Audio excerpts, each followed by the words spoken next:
This is episode 21 of the Relentless Man podcast, Beliefs. Hi, and welcome to the Relentless Man podcast. I'm your host, modjaiso, and my goal is to help men die empty, to make sure that you die having used up every ounce of potential that is trapped within you. However, to help you die empty, I'll have to be very raw and brutally honest with you. So if you're easily offended, stop listening. If you're easily triggered, stop listening. If you can't handle explicit language, stop listening. If you're fragile, stop listening. Otherwise, let's dig in. So we've been talking a lot about codes of conduct, and we've done like 4 parts of a series of episodes on code of conduct. So this is just a mini episode that I'm doing, and I had some time on my hands, so I thought, what the heck, why don't I make an episode? So in this one, I'm going to try to answer 2 questions. The first question is, how are beliefs connected to your actions? And the second thing we'll think about is, how can you change your beliefs to have beliefs that actually move you towards your goals? Before we begin, I'd like to urge you to turn on your brain. Do not copy anything I say blindly. What I recommend is that you think for yourself and make sure that every decision that you make is a product of your own thinking and decision-making process. Remember, don't be a follower, be a student. So the first question is, what is the relationship between my beliefs and my actions?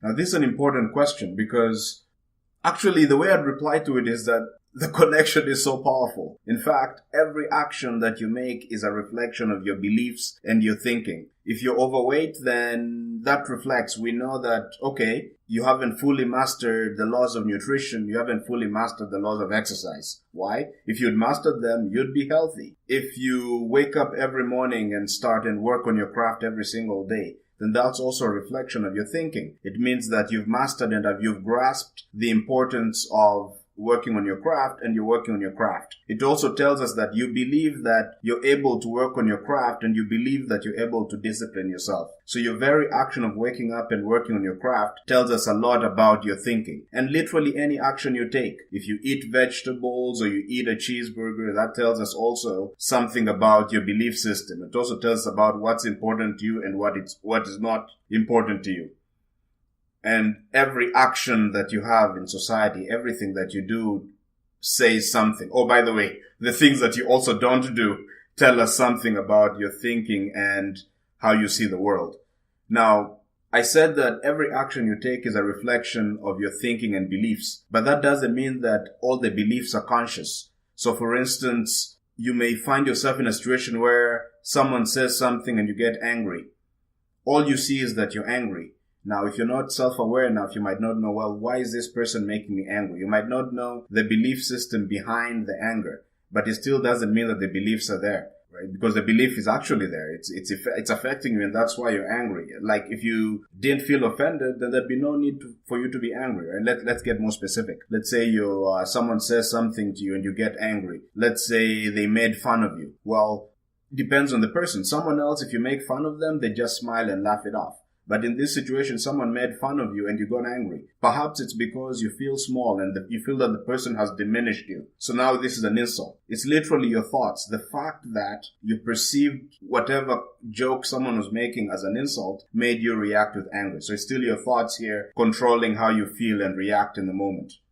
If you'd thought differently, for instance, if you just said, oh, they're just making fun, then you wouldn't be as angry. So obviously now there are 2 situations here. If you're aware of why you're angry, then that's the first step, because now you have an idea of how to change it. But if you're not aware why someone's comment made you angry, then that's really a problem, because your beliefs are actually unconscious. Now, for a relentless man, for someone who's trying to die empty, it's completely unacceptable to have beliefs that are unconscious to you. You should be aware of all your beliefs in every given moment, and you should get to a point where the beliefs that you have are the beliefs that serve you. And in particular, every belief you have is conscious to you. Because if your beliefs are conscious to you, then you can take action and change things. So otherwise you're really in trouble if your beliefs are all unconscious. So the second question was, well, how can I change my beliefs? There's obviously going to be a variety of ways in which you can change your beliefs.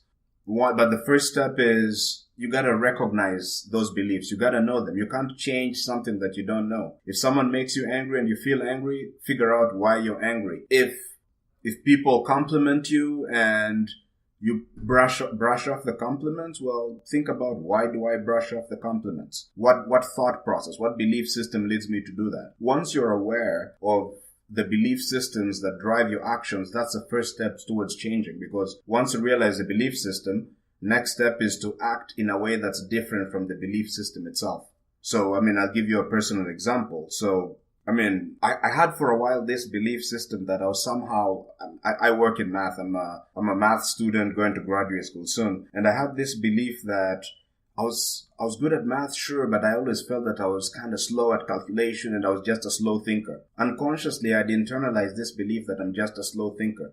After a while, I realized, oh crap, this is actually my belief. It's very likely that the reason I think slowly and calculate slowly is because I think that I'm a slow thinker. So first I recognized the belief. The next step was I couldn't convince myself that, oh no, I'm a quick thinker. That would be a bit delusional. So what I did instead was I actually behaved differently from how I felt. So I felt that I was a slow thinker, but I behaved as if I am not. So I set clocks when I'm doing my math and try to do them faster. Every time I was doing a calculation slowly, I forced myself to do it faster. And then over time, my belief changed and I realized, holy crap, I'm actually not a slow thinker. The reason I was thinking slowly, the reason I was doing calculations slowly was because I believed and convinced myself that I was a slow thinker. So here what I did was I recognized the belief. I then acted in a way that was contrary to the belief that I had, because the belief of I'm a slow thinker was not moving me towards my goals. And this is true for this is a tactic. Of course, I don't know of any other tactics, but they're definitely there. But this is definitely a tactic that would work for you. Recognize the belief that's holding you back in any situation. Someone tells you, maybe you're trying to be a singer, but every time you don't really put in that much work when you go to sing. Why is it that when you go to your practice sessions to meet your music instructor, you don't sing to the best of your ability? What belief is causing that action? And maybe you think a bit and realize, holy crap, actually the reason I don't give my best at the singing sessions is because I don't believe I can sing. There you go. So that's the thought. Now, what would someone who has a belief that's contrary to that behave? Well, a person who believes they can sing will sing to the best of their ability on every session. So what would you do next? You'd go to the sessions and sing, at least pretend that you can sing and behave like someone who can sing. And surprisingly soon you'll realize that this limitation that, oh, I can't sing, is actually either self-imposed or imposed on you by the community. Well, I hope that was valuable to you. I don't want to go too long here. But thank you very much for listening to this episode. Remember that this podcast is your podcast and I'm your servant. My goal is to give you the mindset you need in order to realize your true potential. Because the amount of the things you can achieve in your life is unbelievable. You're capable of 20 times minimum. You're capable of 20 times more than you think you're capable of. And my goal is to reach in there, give you the mindset to make sure that you realize and you use up all this potential, that you achieve everything, that you do your absolute best, that when you're on your deathbed, you have no regrets because you gave life your all. You died empty of all the potential that you were born with. Thank you once again for listening and hope you have a relentless week. Bye.